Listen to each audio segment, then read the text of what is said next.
Welcome to the Tournament Poker Edge podcast, brought to you by TournamentPokerEdge.com, the only podcast dedicated exclusively to poker tournament strategy. Now here's your host, Clayton Fletcher. Hello once again, everybody, and welcome to the Tournament Poker Edge podcast. I'm your host, Clayton Fletcher, in beautiful, elegant New York City. And I want to start off this week by just apologizing for not bringing you guys an episode last week. Things have been very, very hectic, but I'm going to make it up to you guys this week. I actually have a special guest that is one of my favorite people. He's a very popular guest and someone you guys are going to be really happy that he's finally back on the program. But before I bring him on, I want to tell you guys about SitesOptimized.com. This is interesting. I actually played with the owner of SitesOptimized.com over the summer in the Lucky Sevens tournament, and he put a bad beat on me. He actually busted me out of the tournament. I had a big stack, and he got it in really bad against me and sucked out and won. And as I was leaving, he introduced himself and told me about his website, and I think it's really interesting. You know, what they do is website design and SEO. But here's the thing, your website needs to bring in leads, right? And it needs to convert visitors to customers. Your website is your 24/7 salesperson. And if you have a website that's not converting, then it's time for you to check out SitesOptimized.com. Talk to my friend Danny and see what his team can do for you. Because you're a listener of this podcast, Danny has agreed to provide every listener with a free mock-up design of your new homepage for your brand new shiny website, and you'll be able to see what it'll look like before you even pay a dime. So visit SitesOptimized.com. Without further ado, let's bring on our special guest. He's one of my favorite guys. He is the voice of the World Series of Poker. He is going to be doing commentary for the WSOP online bracelet events. I guess they already started, but let's bring on now. You guys know I'm talking about my buddy Tuck. David Tuckman, how you been, pal? I am good, Fletch. Hold on one second. I'm just going on the SitesOptimized.com. I'm going to talk to Danny. I feel like my site needs a little bit of optimization. Yeah, it's got pictures of you back when you were on a soap opera in 1984. Exactly. How you been, brother? I have been well. Doing a lot of commentary. You know, out here in LA, working Hustler Casino Live, doing a lot of cash games. Obviously the summer, the World Series ended, had a little bit of family vacation, which was nice. And as you alluded to, we just started the World Series of Poker online bracelet series. The first two we did on Saturday and Sunday with Nathan Gamble. And then we'll be going every Sunday and Thursday throughout this series. So it should be a lot of fun. And you are doing two of them with me. So I'm pretty excited. Tonight, I've actually got one tonight, by the way. I know this is probably not going to be dated for this podcast, but like I said, every Sunday and Thursday, I got one with Jesse Sylvia. So I'm pretty excited. We love Jesse Sylvia. Yeah, as we record this on Thursday, the 15th of September, to be released tomorrow, Friday the 16th. But are the old episodes going to be available for people to watch on Twitch? They're all available on Twitch. They've all been archived on Twitch. They're quick too. They're quick. They're online final tables. So you're talking, an hour and 15 minutes, maybe an hour and 45 tops. So it's a quick watch, and you can kind of get some insight from Nathan Gamble, Jesse Sylvia, and you in a few days. Yeah, I'll be on the October 2nd, which is the 1K Turbo Deep Stack, and on the 9th, which is the Big 500 online. I'm excited to do those with you. I always love doing commentary with you. We actually got to do some stuff over the summer that is currently airing on CBS Sports Network. I know because people I haven't talked to in many years keep hitting me up and being like, hey, I saw you on TV the other day when I was watching poker. So that's always fun when that happens. Yeah, I mean, I'm really happy that people are watching it. I'm even more happy that people actually still have CBS Sports. I don't even know how to get it anymore. I've been so unplugged when it comes to TV. I get texts all the time like, Chuck, you're on TV again. I'm like, cool, where? I don't know. Okay. Yeah, it's funny. It sounds like you haven't seen it either, but I haven't gotten to watch it yet because I don't have cable and I don't know how to get CBS Sports Network. Yeah, that's what I mean. Same thing. So if anyone out there is listening to this and you can help two old guys who can't figure out technology get ourselves onto CBS Sports Network so we can watch ourselves doing commentary, that would be awesome. We appreciate it. Now, you are on Twitter at TuckOnSports. So before we get into poker, let's talk about sports. What do you think? Football's starting up. Are you doing the kind of work that you were doing before, like giving out picks? Are you still doing that? Yeah. I still do a lot of sports betting content and stuff and create it. And, I was actually just on a show that was sponsored by Caesars Sportsbook that's done out of the Washington, D.C. area. I'm a regular on that. And, so I create content. I'm basically the baseball and hockey guy, and then I do some NFL as well. But those are my three sports that I really kind of focus on. Yeah, well, long-time listeners to this podcast know that you are a baseball guy, and I was unable to sucker you into making an Orioles bet with me this year, and who knew that in September the Orioles would actually have a winning record. So I could have gotten back some of the money I've lost to you over the years betting on my hometown teams. They're finally pretty good. Yeah. No, I was I thought the Orioles might be okay this year. So me, my partner, did not bet on the Orioles this year. We did pretty well, though. I think we made 8 Major League Baseball totals bets, and it looks like we are probably going to go 6-2. We could actually shock the world and go 7-1. It all comes down to the Toronto Blue Jays. The only one we definitely lost the Diamondbacks. We've definitely won 5. Nice. So we were right on the Dodgers. We were right on the Mets. We were right on the Nationals, the Cincinnati Reds, and the Athletics. So we nailed those. The Toronto Blue Jays need to go 11-8 over the last 19 for us to win that, and the Pittsburgh Pirates need to go 7-12 over the last 19 for us to win that. So it's going to be tight on both of them. 1-1 would be satisfactory. 2-0, I'd be dancing in the streets naked. Okay, well, I'm going to hope that it's 1-1 then. So, Tuck, where can people find your picks? Do you give them out on Twitter, or like how do people find like who you're betting on and stuff before you do it? I usually put it on Twitter. Yeah. I mean, follow me on Twitter is usually the best way to do it, and then sometimes I'll have a website put a video out, but I'll almost always retweet it. So if you follow me, it's probably the best way to do it. Yeah, so follow David. He's a great follow. Tuck on Sports. Sometimes it gets a little heavy with like the hockey stuff. If you're not into hockey, like you might have to skip through some of the tweets, but I promise you it's worth it to get to the good stuff from Tuck.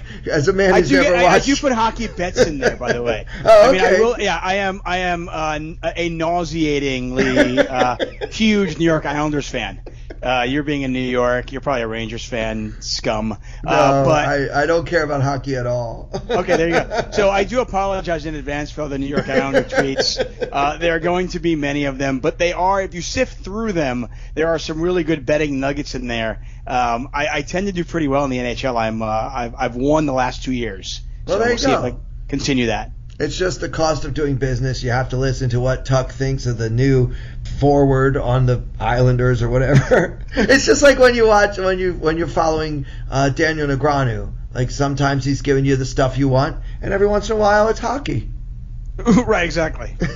I love the people, by the way. I don't want to go too far into this kind of into the weeds, ahead. But I love the people that are like, Dave, I don't follow you for this. Be like, dude, it's my personal Twitter account. You don't have to follow me at all. Yeah. I mean, I'm flattered that you do. Cool. My handle is literally Tuck on Sports. Yeah, so it's going to be some poker, but it's going to be a lot of sports. You should be happy that I don't put a bunch of like dog and kid pictures on there too. Well, some people would be here for that too. That's the thing. It's your personal Twitter account. It's not the World Series of Poker Twitter account. It would be weird, right, if at WSOP was like, can you believe what the Islanders did in the trade market? That would be silly, right? I think it would be an improvement over what I've seen from their social media. Well, yeah, because you love the Islanders. All right, well, before either of us gets into too much trouble, let's get into some poker. What was it like for you being back this summer? I really loved everything at Bally's in Paris. I thought everything went off pretty well. What did you think? It was great. I mean, obviously, I always want to work more. I always want to be in the mix more. And I only covered about 10 events this summer. But, I mean, as a team, we only streamed 18 of them outside the main event.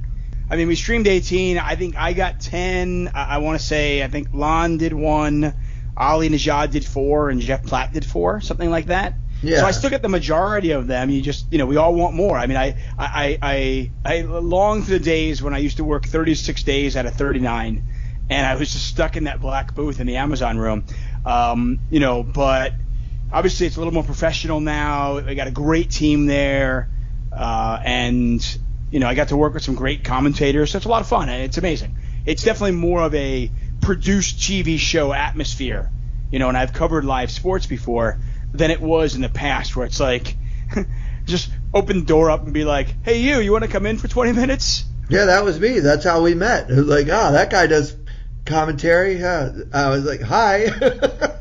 Yeah, it's definitely a lot more professional now. And tell us why that is. Is that because they're trying to create the package for the to be aired later on CBS Sports Network along with? I would imagine so. Yeah. Yeah, I would imagine so. They just need the predictability.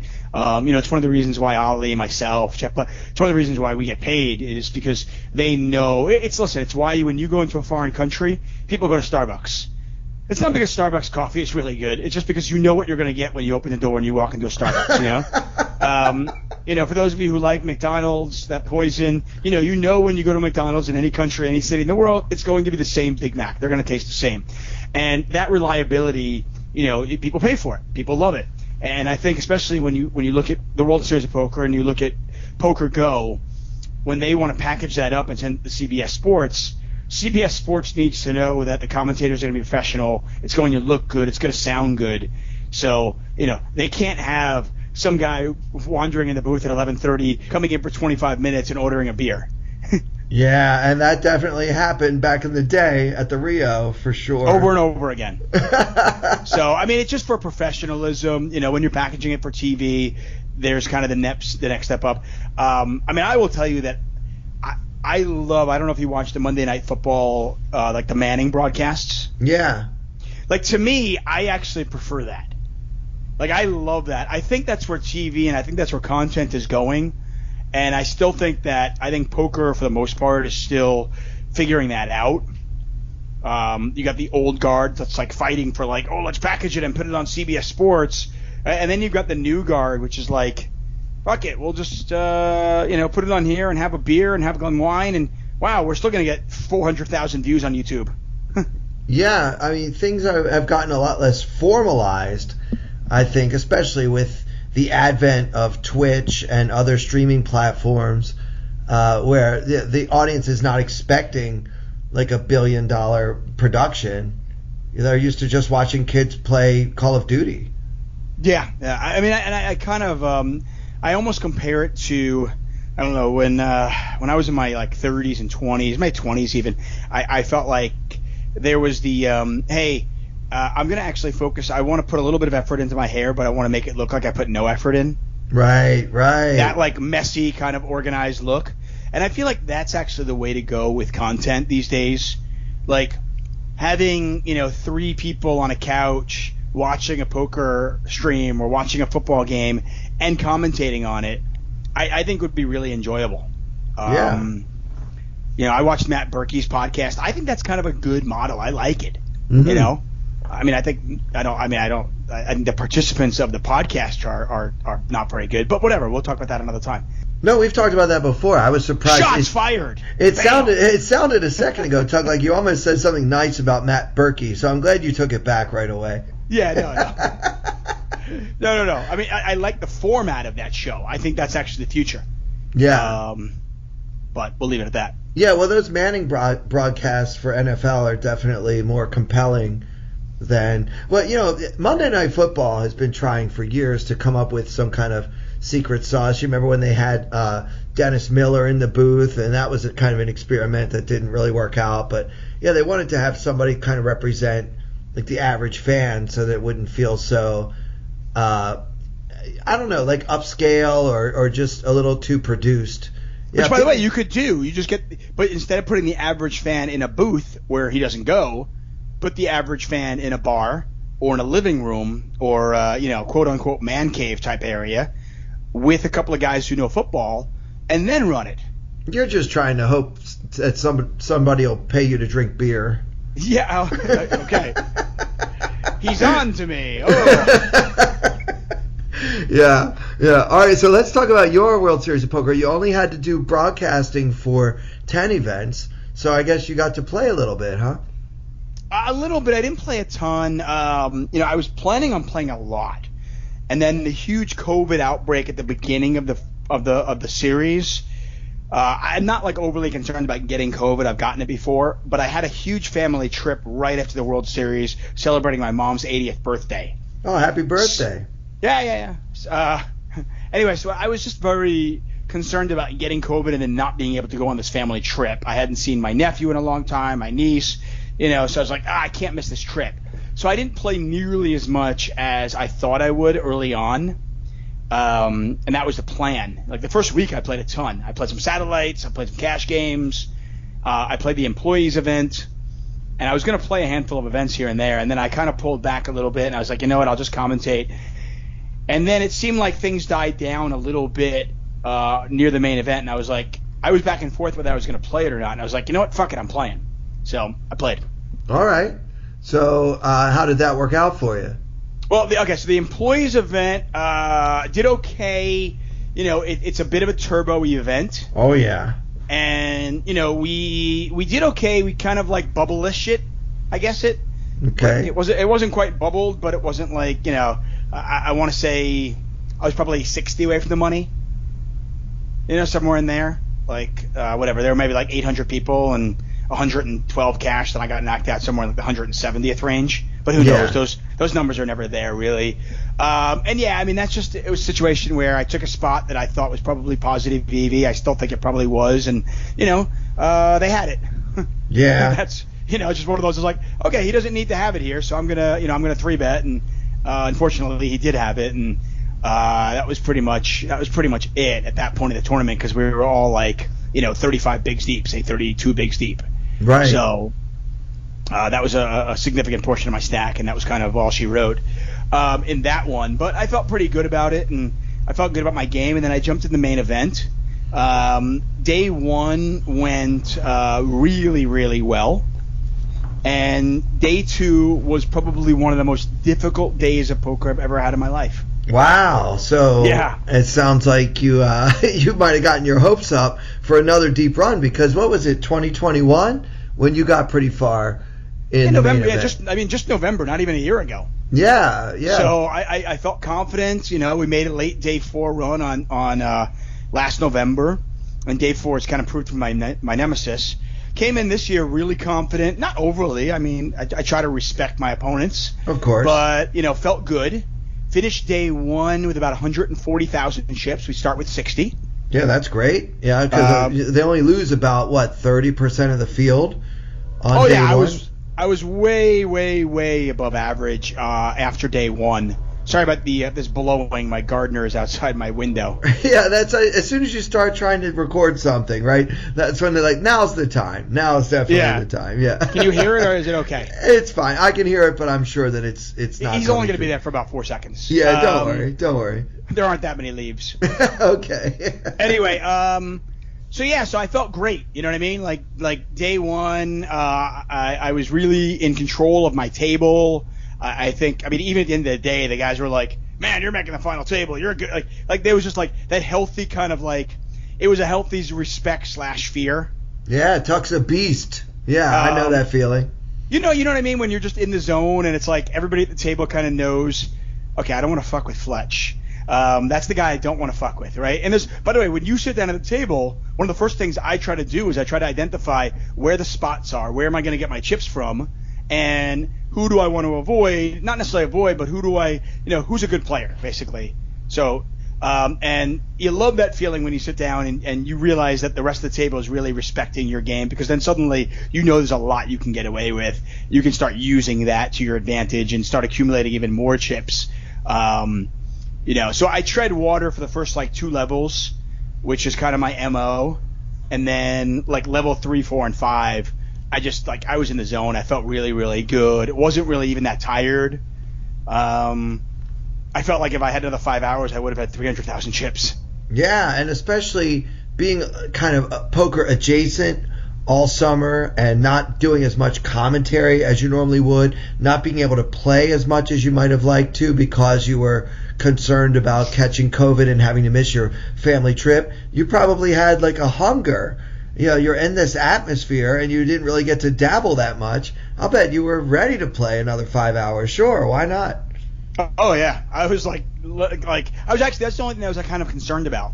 In November, after not playing a lot of live poker, the thing that probably concerned me the most was just, okay, can I stay focused for 10, 12 hours straight? Yeah. Can I do that? And I was worried about kind of just losing chips at the end. And to my pleasant surprise, I felt like I was actually getting stronger as the day went on.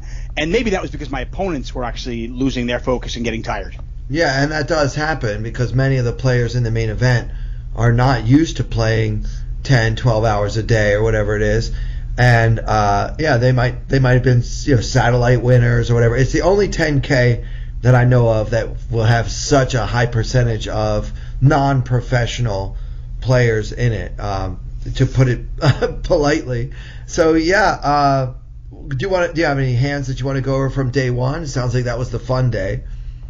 Yeah, I mean, day one, the funny thing was day one actually started off pretty, it didn't start off great. The first 2 levels, they were just really obvious ones that I don't know if they were all that interesting for our folks. There was a spot where I actually flopped top set, and I had to fold.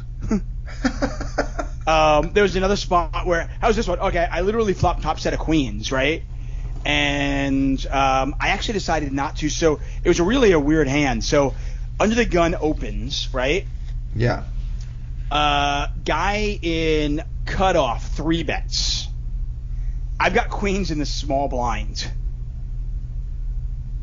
Yeah, I mean, I think we're normally going to 4-bet here, right? I mean, you don't have to, but I go back and forth. Well, I mean, I really felt like I was like and maybe I overrate this, and maybe this is a problem in my own game. I felt like I did not want to put that many chips at risk pre-flop.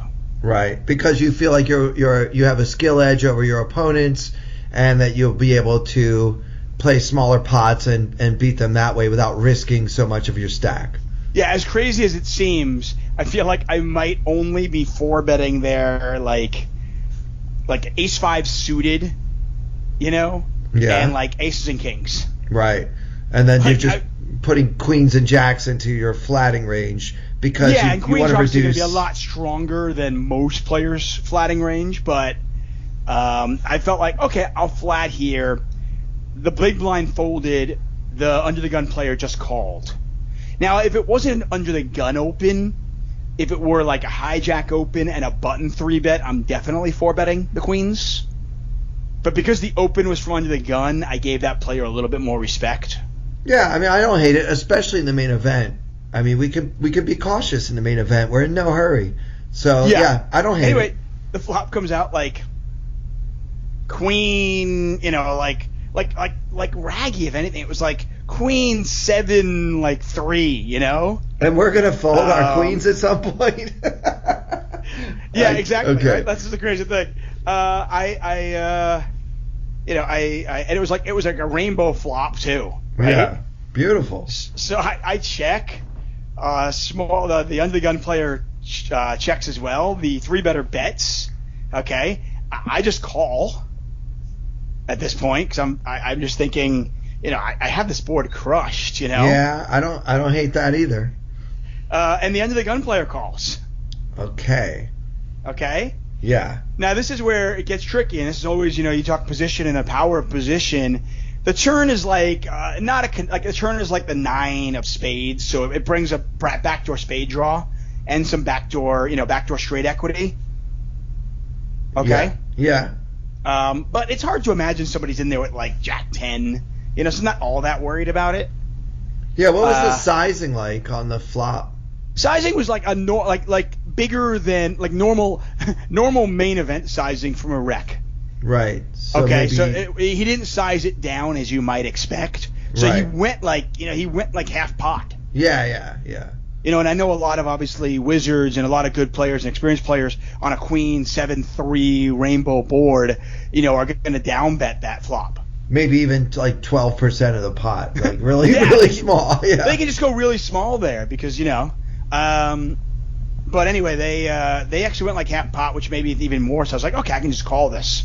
Sure. Anyway, the turn is a spade, and I actually considered. I said, maybe I could do the check call lead play. I do like doing that sometimes, but I thought this was a weirder spot to do it. I would almost rather do that if like the 7 paired or something like that. As strange as it might seem, yeah, where I actually can rep something. Like I just don't know what I'm repping here. Yeah, what are you repping? Maybe that you picked up a spade draw. I mean, right. Yeah, what is your range for checking and calling and then leading the turn? Like I'd have to have like ace 7 of spades or some shit like that. You know what I mean? Yeah, I mean you could play like a queen that way, like a queen jack kind of hand. And I've done that. I actually think the check call lead play is actually really a sexy play, and I've been doing it for years, and now I see the high rollers doing it, and I'm like, yeah, they finally caught up to me. They used to call it the Johnny Chan. The check call really? lead. Yeah, I remember when I was first learning poker, somebody told me that this line is known as the Johnny Chan because apparently that's something that he kind of started. It used to be people would always check again. Right. Yeah. Anyway, there's a couple of hands I'll go through that were just kind of like, wow, okay, I guess I'm being tested. But anyway, the turn's like the 9 of spades, it checks through, and I'm like, okay. And the river is like the deuce of spades, okay?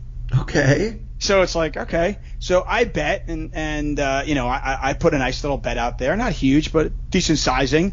Trying to get maybe looked up by like, 10s, jacks, who knows, something along those lines. And maybe somebody just wants to hear me. And the guy next to me, like, he raises me like 4x. Oh, wow. Yeah. And the other guy folds? The other guy folds. The 3-better folds. And it didn't even, I was just like, wow, really? I was like, okay. And I took a moment or two, and I just was like, I just didn't think that this guy could be bluffing, ever. Yeah, but is he ever value owning himself with like a set of 9s? He could have been. In theory, he could have been. I just thought, I really thought that sizing was, because it was such a big sizing. Like, I mean, I think on the I want to say that on the river, maybe I bet 5,000. He went like 20K. And you have flushes in your range. I mean, we all check the turn. So right. I mean, he has to fear the flush if he doesn't have one. But yeah, I don't know, Tuck. I don't know if I can fold that, but I guess it depends on at the end of the day. I folded and he showed me. He actually showed me. He had raised like ace 9 of spades in a weird thing where like he didn't even flop a pair. He just had a backdoor spade draw. Yeah. And he showed it to me. Yeah. I was like, okay. So he got there. He got the nuts on the river. It wasn't ace 9 of spades, but we get the point. So yeah. Right, okay. But the weird thing was though it wasn't ace 9 of spades, but you know what I mean though. Maybe the 9 wasn't a spade, whatever it was. Right. Yeah. Whatever. He definitely got there. He showed me the ace of spades. I go, okay. It did set up some plays though, and I kind of like getting these situations. When he raised the river, I had pretty much made my decision to fold in like 6 seconds. Okay? But I took about 30 seconds. I don't advocate taking very long. Yeah. But I realized that I'm going to be playing the next 5-6 hours with this gentleman. And I was like, I'm going to take a little bit of time here because I want to see if I can get anything out of him for later on. And I will tell you that I did, because later on, very similar situation, the guy raises me like 4x, and I asked him, I was like, you got it again? Yeah. And I saw his face, and I was like, you don't have it. And I called, and I was right. Wow. Yeah. And that's the live poker, right? That's live 100%. poker. 100%. Yeah. That's all live poker. But I do think there's something to it. I don't advocate people taking too long, but I do think that sometimes if you get yourself into a spot like that, I don't pay off for get information, but sometimes they'll just voluntarily give it to you. Yeah. And I folded, and I was like, wow, man, I just folded a monster, and I showed him so he could show me, and then based on the way he was looking, I was like, okay, so that's what you look like when you have it. And then later on, when he raised me, I was like, I don't know, you're acting different than you did last time. Yeah, and that confirmed your read. So, yeah, that's nice. That's the kind of stuff you can't learn by playing only online. Like, this is kind of the edge. And sometimes I talk about this here on the podcast. Like, I don't have like the GTO completely memorized. Like, I'm not a robot, but I know there are certain things that go into my game because I have, mostly a live background. That's how I get deep in the main event, is by, what you're talking about, really paying attention and studying human behavior. It's more like you have to be like a mathematician, but also a psychologist to get good at this. I do think that's the case. I mean, I think people forget about that. And, listen, I folding a top set, like, I literally folded the second nuts. That can't be GTO. I mean, everybody can be like, Tuckman, that's exploitable. 100%. Right. Go ahead and exploit me. Yeah, go for it. Yeah. Well, so anyways, that was one situation. I got into a hand later on against a different player where this was fun, where I 3-bet with queens in position, actually, this time. Okay. So he opened like under the gun 1. I 3-bet in the cutoff with queens. It comes back to him. He 4-bets me. And he 4-bet me and big. And I was like, okay. I call. Flop comes out like 8 high. He leads out like, I'd say third pot. I call. Turn is like nothing. The turn is a nothing burger. Right. And he bets pot. And it was, at this point of the tournament, pot was pretty big. I mean, because we'd already 4-bet pre. And there was the third pot in there. So, I mean, you were talking about, like, we start with 60,000 chips. I want to remember that. I want to say that his turn bet was like 12,000. Wow. Yeah. Yeah, and we can't beat anything but a bluff. So it's really like, how often is this guy going to be bluffing? Like, if he's just going to keep continuing with ace king really big on the turn, I don't think many players do that. Yeah, I folded, and again, I didn't really take that long, but it was just one of those things where I was like, at this point of the tournament, we're like 2.5 levels in, and I'm like, how many times am I going to get queens and lose at them? Now, if you're listening to this and you play in like a $100 buy-in regular daily tournament at your local card room, and you hear the great David Tuckman talking about folding these monsters, please don't try to extrapolate that into the turbos that you play on a daily basis. Like, the reason he can afford that is because whatever the opposite of a turbo is, that's the main event. Yeah. And you got to be aware. I think this is really important for people. You mentioned you got to be careful that he's not overvaluing his pair. I'm almost never folding queens in that spot in a smaller tournament, simply because people are going to overplay jacks, tens, and nines in that spot. I just didn't think that this gentleman was overplaying jacks, tens, and nines in the main event. I didn't think he would have those kind of hands. Right. And because, frankly, if he doesn't have those hands, then he's basically got ace king and he's got a big set of balls. Right. or he's got what he's selling, and sure enough, he showed me the kings. That's amazing how often you get to see the hands. That's great. Yeah, like I said, I mean, it was starting to get to the point where I could see the players respecting me. And like I said, a healthy dose of respect and fear is never a bad thing at the poker table. And I think they wanted to show me that they weren't getting out of line. Yeah. Yeah, well, there's an old expression in poker, it's easier to win when you're winning. And I live by that. I feel like when I have a good table image, not meaning that I'm the best player in the world, but just that I'm winning, I feel like people are more afraid to get involved with me because, like, oh man, this guy just, he does no wrong. But when you're losing, it's quite the opposite. They start taking more shots at you, and they think you're having a bad day. And I saw you play on TV, but you're obviously not so great. I could beat you. It changes everything. That's 100% true. Yeah. Mark Hansen talks about this. He talks about being in God mode. Yeah, God mode. I love it. And it's very true. I mean, he's talked about this, and the same thing. It is very much like sharks to blood. I've got a funny story that when I remember when I was playing stud 8 many, many years ago, I was just having a terrible day, and I literally on 4th Street I catch open aces. Nice. Okay, and for anybody who plays stud 8, like, if it's a raised pot and the guy who catches an ace catches another ace on 4th Street, the hand's over. It's over, yeah. It's over. I mean, unless you literally have like 3, 4, 5, 6 all the same suit. Yeah. You know what I mean? It's just the hand's over. Like, that's like, oh, okay. Thanks, that was fun. And the guy looked at me and goes, "You're having a bad day. I think you're unlucky today. I'm going to call." Yeah. And by the way, he beat me in the hands. Oh, there you go. And that's confirmation bias for him. Right, exactly. So I'm sure he's done it for his whole life. Yeah. But yeah, I think when you are winning, it does breed. It's easier to make money when you have money. It's the old adage. So I think that was part of it as well. So those were a couple of the interesting spots. And then, like I said, I made a hero call, and then it really was just a series of, me taking advantage of the information that I was given to me throughout the day, and just understanding people's tendencies. And I had no problem going for thin value and pulling up a couple of little bluffs here and there. It was just a short of the couple of queens that I had to fold, it was a relatively easy day. Great. Well, those are always nice because honestly, the summer I had, it was pretty brutal. I played like 33 tournaments and had 2 cashes. So easy days were few and far between for Mr. Fletcher. So it's nice to hear that you had one. So you broke even on the summer? Yeah, I wish. Broke even would have felt like winning the lottery with the cards I had. But yeah, it was rough, man. It was rough.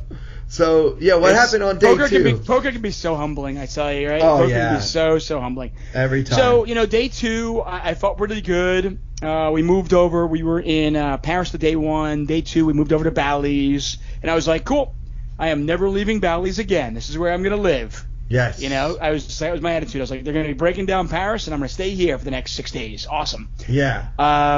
And, day 2 was just a series of hands that just did not go my way. And I can go through a bunch of them, but I'll tell you a couple that I thought were particularly interesting. There was one I got, and I don't want this to get into a bad beat thing, so I'm actually wondering if there's some spots where I need to fold. But very similar situation to the hand with the queens, but I actually I had just lost the pot, and I pick up aces in the small blind. It folds to me in the small blind, and there were definitely better players at this table, by the way. So there was that I had to worry about. Anyway, I raise, play in the big blind calls. Okay, cool. Yeah. Flop comes out flop comes out 2 clubs and like 9 high. So nothing really all that interesting. Like a 9-5 deuce. Nothing crazy. 2 clubs out there though. Like, okay, cool. I had the ace of clubs, by the way, so I'm feeling really good. Okay. I put a bet out there. Big blind calls. Okay. I'm not a big fan of getting too tricky in these spots. Yeah. Especially when you're deep. I'm just like, yeah, you're just going to bet your hands, right? Yeah. Sure. Especially players today. I mean, they're just going to call. He's going to call me with any pair. He might even call me with king high, like 2 overs, Yeah, people have gotten a lot more stationy in the last 5 years as they play with solvers, and they realize they were all folding too much. A lot of people are going the other extreme, and like you're saying, call with any piece, especially in a blind versus blind setup. They're not going to fold a pair ever. Yeah. So one of my biggest adjustments to that, if people are going to become more stationary and stickier, obviously it's going to be tougher to win pots. I might win fewer pots, but as a result, hey, I'm going to get some more value. If they're going to be calling me with any pair and queen jack on that board, then great. I can actually bet. I can bet ace 5. Sure. For value. Yeah. Anyway, the turn is the queen of clubs. Okay. So it's the 3rd club now, queen high. Now, I thought this was an interesting card because I was like, okay, I actually did think he might have some queen 10s, queen jacks, where he's got some like running cards to make straights with the 9 out there. Right. So I thought the queen actually might have hit his range. Obviously, I'm not overly concerned about the club because I've got a club in my hand, and it's just hard to make flushes. But I'm at least cognizant of the fact that, okay, a 3rd club came out there. At this point, because I have the ace of clubs in my hand, I don't want to bet and get raised. I don't think. So I decide to check it. I now think that my hand is borderline 3 streets, Yeah, I want to check it too. I like checking this card. Okay, so I check it. He bets, and he bets large, by the way. He bets like 65% pot. Okay? Yeah, I mean, we obviously can't fold. No, right? I mean, yeah, a million years, I'm not folding. Yeah. Anyway, the river comes off, and it's the ace. It's a red ace. And so now I've got a top set. I check it to him once again, because I'm like, I'm a big believer in, it doesn't always hold true, but I'm a big believer in if I'm playing my hand as a bluff catcher and then my hand improves, I will often continue to play my hand as a bluff catcher and then possibly just check raise the rivers, you know? You can, for sure, yeah. Exactly. So I decide to check the river. If it's a small sizing, I'm probably going to check raise, and I'm probably calling any bet, and he bets like 1.2x pot. Yeah, I mean, we still have to call. I mean, look, it's he's either got a flush or we win, right? So right, but my question is now, he called the flop. So, now I'm trying to think. I mean, listen, I called, okay? I called and I lost a big pot. The question that I have is, and as I went back and thought about it, and I talked to Matt Salzberg about this, and he's always been good at these tournament thingies. Yes, and we were he is. Yeah, and we were just talking about it, and he said, listen, it's obviously a fold you're not going to make very often. He said in the main event, he thinks I probably could make an exploitable fold there. And he said, he said his attitude was, when it specifically comes to the main event, you've got to make, especially early on, you're going to have to make some really, really crazy exploitable folds. Because you're just going to run into hands. As you play that many hours of poker, you're just going to run into hands. And players don't bluff as much as they should. And then I started thinking about this hand in particular. I'm going, okay, so the flop's 9-5 deuce to 2 clubs. Okay, so he calls me. I'm trying to think of what hands he calls me with, right? Maybe he's got 7-8 with like the backdoor heart draw. I can't dismiss that from his range, Yeah. But I'm just trying to think. Then he bets 65% pot on the turn, and I call. And I want to also, something I was remiss and I did not mention was him going 1.2x pot was a significant portion of his stack. I had more chips than him. Okay. At this point of the tournament, I came into day 2 with 140. I want to say I probably had at this point 125. So still a very healthy stack. Yeah. And he probably had 70. So it was a significant portion of his stack. Yeah, but he's also polarizing himself here, Tuck. I mean, he's either going to have the flush, or he could have another value hand that he thinks is good, like a set, right? He could have pocket fives that he slow played. He bet big on the turn. Yeah. I mean, who knows? I mean, is there ever a situation where he has 2 pair? And that's the question is, if he bets 70% pot, it's not even a question, right? If he bets 50% pot, 40% pot, I'm probably check raising. Yeah. When he goes 1.2x pot, I'm just wondering, when the obvious front door flush draw gets there, does he even have a set, or does he just have flushes? Yeah, and of course that depends on who he is, and we don't. You haven't given us too much information about your opponent here, but purposely, because I don't really know him that well. I mean, maybe it was 90 minutes into day 2. Yeah, so let's not make too many assumptions about him, but there are plenty of players in the main event who are able to put you to the test here, and if you're not going to call with your set of aces, you're only going to call when you have a flush. I mean, I could bet 1.2x all day and just print money against you. 100%. I mean, absolutely. And I think that kind of speaks to the volume of hey, should we be balanced? Are we always calling here? Or are we selective? Can we find amazingly tight folds in certain spots and then call certain times with just 10-9? You know what I mean? On the same run out. Yeah. Because we know that our opponent's polarized. Yeah, I hear you. I mean, it seems exploitable, and we obviously know it's exploitable. But yeah, I agree with Salzberg that the main event is its own particular animal. But yeah, what's getting ridiculous is now we've been talking half an hour. We have 2 hands. No, we have 2 hands where you've lose with a set again. No wonder you didn't make day 3 this time. Day 1, but like I said, day 1 was okay, I got away from it, no big deal. this one I called. Yeah. It was okay, this guy's a little bit better. I have to give him some bluffs. I'll give him some respect. Yeah, honestly, folding top set on the river is actually really disrespectful to your opponent. It's really disrespectful. It is. I know what you mean, but why don't you explain what you mean by that, just in case you're basically saying, I don't think that you can bluff. Yeah. I don't think you're a good enough player to actually have enough bluffs in your range here that I need to call with the second best hand possible. That's very disrespectful. Yeah. Essentially. I mean, I know there's a lot of flushes in there, but I'm saying the second best hand that's not a flush, basically. No, it's even more disrespectful than that, Tuck, because you have the club.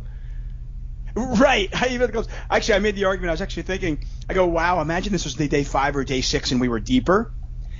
Imagine turning my top set of aces into a bluff on the river by check raising all in. How fucking sick would that be? Can I curse on this? Sorry.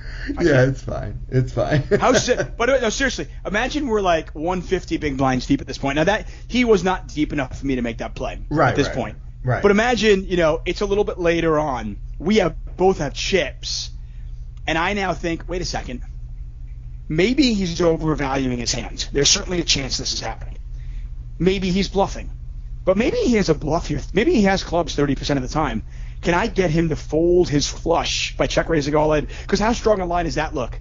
Raise pre, bet flop, check call turn, check raise river. How do I not have the nuts there? Yeah, and knowing that he doesn't have the nuts. Right. Because you have that blocker. Yeah, that is the kind of stuff that you will see the very best players in the world, like the Elio Foxes, the David Peters. Like, this is the stuff that they actually have in their repertoire. By the way, I am certainly not in that category, but I thought about it for a second because I didn't snap call. I was like, he bet that big, and I was like, man, that's a big bet, okay. And I thought about it for a second, and I did look at my ace of clubs, and I was like, and I just didn't have enough chips. You know what I mean? Yeah. I was like, he's not gonna fold on day 2. This is just a punt. Yeah, but you'd be surprised. People do make ridiculous folds, Tuck, in the main event in particular. God, absolutely. Yeah, he'd be like, well, I don't have the nuts, so I can't call all my chips because I don't have the nuts. Yeah, I mean, listen, What does the guy do if he has 8-7 of clubs there and I check raise all in? I mean, 8-7 of clubs is literally just a bluff catcher at that point.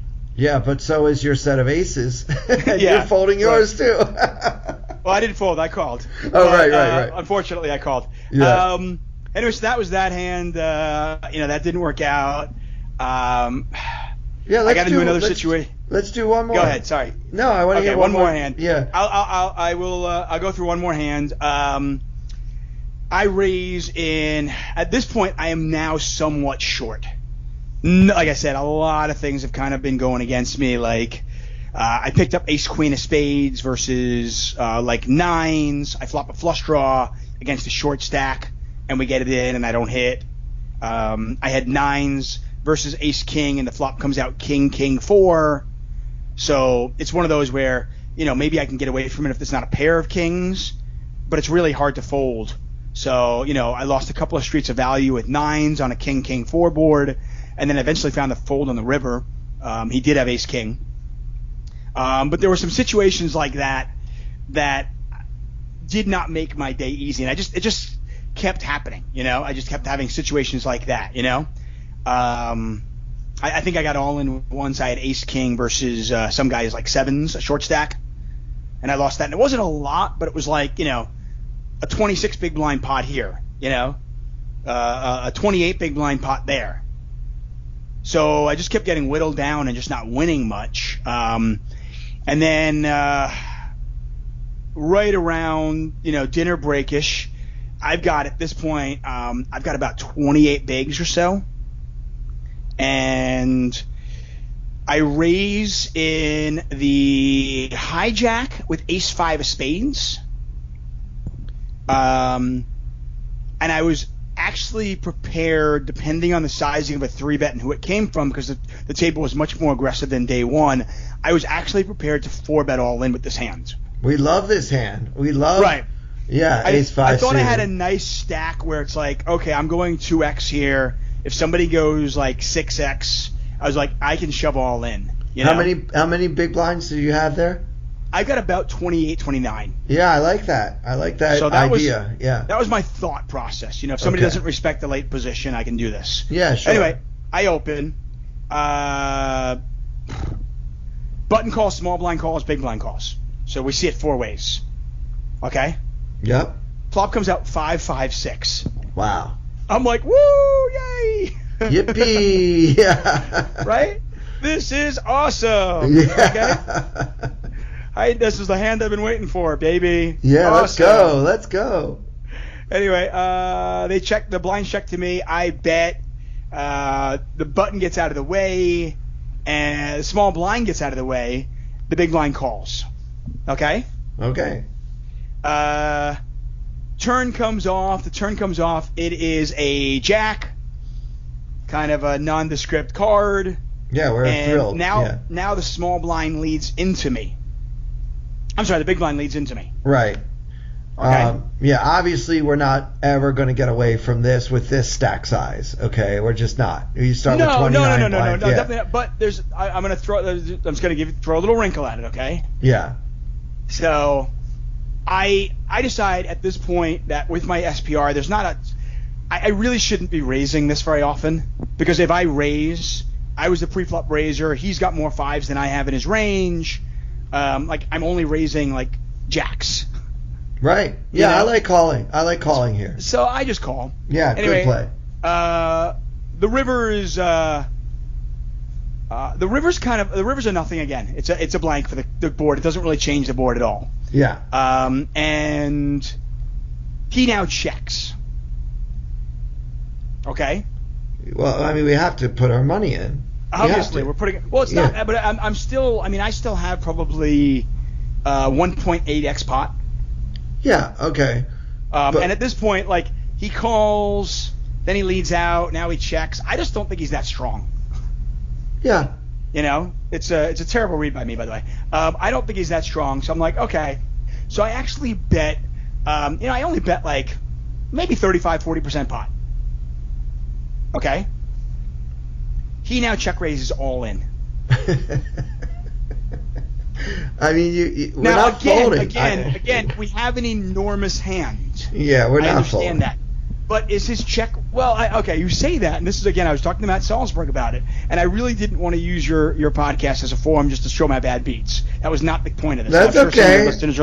I'm sure some of your listeners are like, fucking Tuckman with his bad beats, we don't care. It's not bad beats. The question I have is very simply, because I was talking to Salzberg about this, and he actually thinks if I fold, I would have had about 14 big blinds left.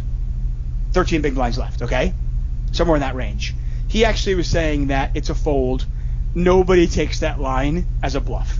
No, I don't think he's bluffing. He's like, if he's bluffing you, he's going to bomb river and hope you fold, and then obviously you pay off. But he's like, nobody is like calling your turn bet, your flop bet, leading out and then check raising river with a bluff. He just didn't think. First of all, he didn't even think the guy was polarized. He just thought he doesn't have it. He has it all the time.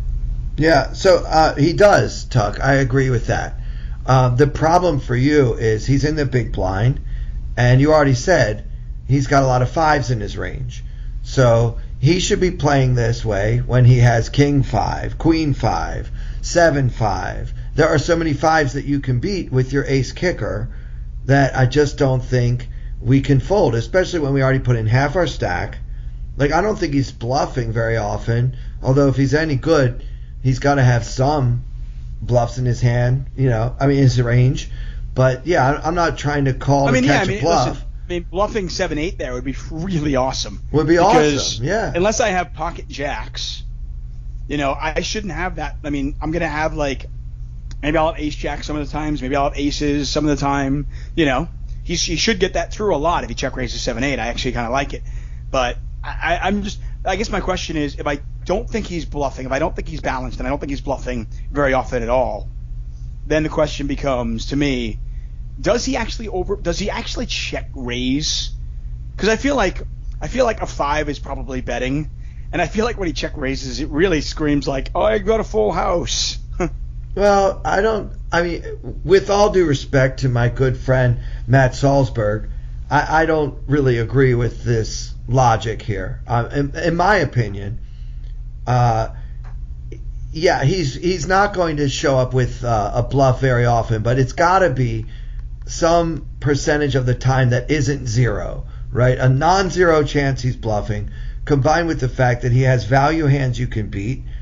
Like, he should love to check raise with any 5 on the river, because he's just going to have you beat with his 5 a lot, and you should not be folding when you have an overpair. because you already put in half your stack. That's the question I have. Okay, yeah, I put in like 60% of my stack probably. But I guess that's the question I have is, are you in the habit of making enormous laydowns at the World Series of Poker main event? Number one. And I assume you would be since you've had 2 amazing runs. You've probably had situations where you had to make just ridiculous, just check, like, wait, am I actually thinking about folding this right now? What am I doing? Yeah, I've had some crazy folds, but not in situations like this. So, I mean, I guess the question is how big a fold can you make, and how light should I have been calling him in that spot? I mean, do I have to have a 5 to make that call? I think so. So, and the only 5 I'm going to have there is probably ace-5. Right. I mean, I guess I could actually have 6-5 suited. I'm in the hijack, so I could have 6-5 suited. I could even have 5-4 suited theoretically. But am I calling with all my 5s? Do I fold 5-4 then? Yeah, I mean, I guess you might want to fold 5-4 actually. If we really think about it, maybe you shouldn't even bet 5-4. It's like what can I get value from even? Yeah, and I guess that's what I'm getting at. It's just like, I don't know. I mean, in your shoes, if holding 5-4, I doubt I can find the check on the river. That's what I mean, right? They got checks to you. You're like, I've got trips. I'm not folding. I'm not checking this. Sit here and check back with trips. Yeah, that's weird. But he does. His donk lead on the turn is kind of I don't know. It's the donk lead paired with the check raise. Yeah, it tells a story, but you're too close to the top of your range, Tuck. You have to call. I'm sorry. You just have to call. You just have to. By the way, because it was my tournament life, I tanked. This was the one time I really tanked for a while, and I went back and forth and back and forth. I kind of showed him my hand, fully knowing that I'll probably get a penalty, but I was like, whatever. Whatever. I'm probably leaving anyway. I was trying to get I was trying to get a reaction. Yeah. Figuring, okay, it'll be worth the 1 round penalty if I actually stay in the tournament and make the right play here. Right. So, I eventually did make the call, and it turns out he flopped it. He had 6-5. Yeah. And that was the end of my tournament. Obviously very disappointed in that. Yeah. But I guess that was the theme for me at the World Series of Poker main event was, and in some ways it was the same as, and I know you and I talked about my run last November. Similar thing in the sense of how big a laydown can you make in certain spots, because that was a situation where I remember the 2 hands that it did me in were where I flopped top 2. I had ace-7 on an ace-7 deuce board, and I turned a straight, not the nut straight, the second nut straight with jack-9 on a king-queen 10-10 board, and I was no good on both those spots. And I'm just wondering, to win this event, do you just have to avoid those situations, or do you have to find folds in those spots? Yeah, I mean, to me, that's a very big question. And obviously, like most poker questions, the answer is it depends, right? I mean, sometimes you've got an opponent that is absolutely, positively incapable of check raise bluffing on the river with worse than ace-5. And in that case, you do have to fold, even though you've already put in half your chips. You're going to leave. You start with 29 big blinds, you said. You're ending up with 14. But it's like, I'm not calling the rest if I'm sure. But how sure can you be, right? The bigger stack you have, the bigger the stack you have, the bigger the laydowns you can make. So there's kind of you could almost make it like a formula, like how many big blinds do I have, or what's my M, however you like to look at that. Also consider how long are the levels, and this is the main event, so it's 2-hour levels. And yeah, I've made some ridiculous laydowns in the main event. I've folded a full house in the main event before. It's a thing that you will do in that tournament that you would never do in another tournament, because you're usually not so deep, first of all, and you're never going to be playing 2-hour levels like we do in this one. So it is a different animal. But still, with these hands you're describing, I'm not I'm not folding ace-5. Sorry. If he's got it, he's got it. So okay. Yeah, 6-5. Yeah, it does turn out to be a bad beat story. But I agree with you that this isn't just, let me come on Clayton's podcast and just cry about my bad beats. I mean, these are spots that we have to consider in another tournament. Like I say, in the $100 daily at your local card room, please don't ever consider putting in heavier chips. Yeah. These are not even decisions. Yeah. These are literally not decisions. And yeah, I just want to make sure. I'm not, honestly, I wasn't even. It's not like I came home and be like, oh, woe is me, how unlucky I am. Yeah. I was like, it's fucking poker. I was like, you know what? The next time I play, I'll be on the right side of it. And let's be honest. My last run in the main event, I got into a situation where I flopped top set against somebody else's top 2. Like the case 7 came out, you know what I mean? Yeah. As much as you're on the wrong side of the bad beach or the coolers, you're gonna be on the right side of them. And as a poker player, you need to just come to grips with that and try to make the best decisions you can. The reason I brought these hands up, and I had some other spots that were probably interesting as well. You know, obviously you're playing a lot of poker over 2 days, but I brought those up just to kind of get your input on, you know, how valuable your World Series of Poker tournament life is. You know, I remember talking to Brian Rast about tournament life, and he always said, don't hold on to the baby too tight. He used that analogy. He said, don't hold the baby too tight, you'll kill it. And, you know, the meaning behind that is that, you know, you can't cherish your tournament life so much that you're not willing to actually risk it. Amir Vahidi, in order to live, you must be willing to die. And it's very true. It's very true. But I guess, you know, the main event, and, you know, because I don't play that many tournaments, the main event's such a unique animal that, you know, I wonder if you could even make some crazy, insane folds that you normally would not make. And I guess the answer is you probably can, but maybe not these. Yeah, not these. But, yeah, I agree that because of the nature of that tournament, we don't have to put ourselves into marginal spots. But, you know, the way that a lot of our opponents are playing nowadays, if you get into the habit of folding, you know, trip 5s with an ace kicker and top set just because the flush came in and the guy overbet the pot, like if you get into the habit of playing that way, you will become the most bluffable player, and you know 100%.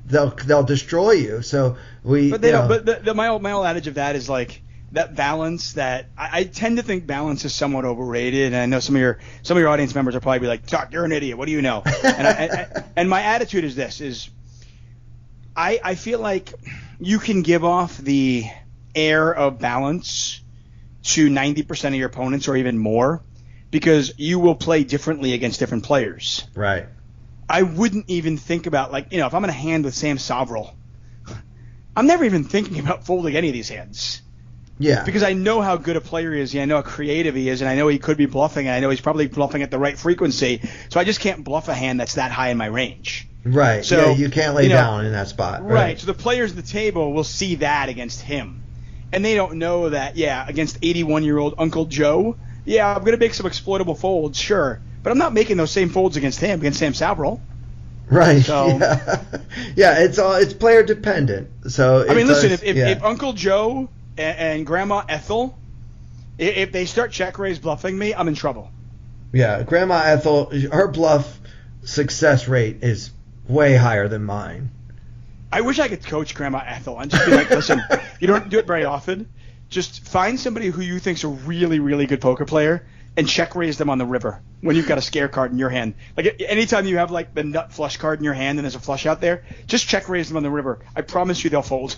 Yeah, well, my mother was a professional poker player, and she's retired now, but yeah, that was her methodology. She made a point of looking like a sweet little librarian. She wore her glasses on a chain around her neck, like the whole thing, you know, and the players that didn't know her just would, you know, be fooled, like, oh, there's no way this older woman is bluffing me. But she had a few tricks up her sleeve, so and she made it work. Playing against type is one of the best things. I mean, Dan Harrington, you know, won a championship that way, made 2 final tables. So, you know, if you know how they perceive you and you can play against that, it's very valuable. So Action Dan, they used to call him Action Dan and they were being sarcastic because his reputation was he was extremely tight. And then anybody who watches the 2003 or 2004 World Series of Poker archived, you know, footage from the old days of ESPN, you'll see that he wasn't always tight. He definitely pulled a few tricks out of his bag. So yeah, I think TV poker actually was terrible for him. Yeah, it kind of revealed his secrets, right? Or maybe he did it because he was on TV and he just wanted to show off a little bit. No way. Well, we went a little long, Tuck, and I apologize for taking up so much of your time, but I really appreciate you coming on. As I mentioned, I didn't give my listeners an episode last week, so I wanted to make it up to them with a special gift. And, just having you here again on the podcast is a gift unto itself, my friend. I love it. Blow that smoke right up my ass. I love it, buddy. And if you are interested in hearing more of David Tuckman's beautiful speaking voice, I recommend you go on Twitch during the World Series of Poker Online. It's already begun for the next month, any Thursday or Sunday. These things start, the final tables start. If you want to watch it live, it comes on like 1 or 2 in the morning, right? Yeah, I mean, sometimes as early as 12. I mean, the turbo events might even be a little earlier than that. But yeah, every Thursday, every Sunday through October 16th, we will be on Twitch, on WSOP's Twitch site. So it's just twitch.tv/WSOP. We will be there. You can follow me on Twitter as well at Tuck on Sports, and I'll give you updates about that. Yeah, so what else do you want people to know before we say goodbye, my friend? Nothing. I mean, I still weigh the same that I weighed in college. I'm just not as muscular as I used to be. Got a little bit more fat on me. I like asparagus and broccoli, raw. I mean, we have to leave it there. Where can you go from raw broccoli and asparagus? David Tuckman, thank you for being on the podcast again. You're a gentleman and a scholar, and I can't wait to do commentary with you in the middle of the night on October 2nd and October 9th on twitch.tv/WSOP. So for David Tuckman and for our wonderful sponsor, sitesoptimize.com, and for everyone here at Tournament Poker Edge, I'm Clayton Fletcher. Thank you so much for listening. I wanna hold them like they do in Texas plays. Fold them, let them hit me, raise it, baby, stay with me. Luck and intuition, play the cards with babes to start. And after she's been hooked, I'll play the one that's on her heart.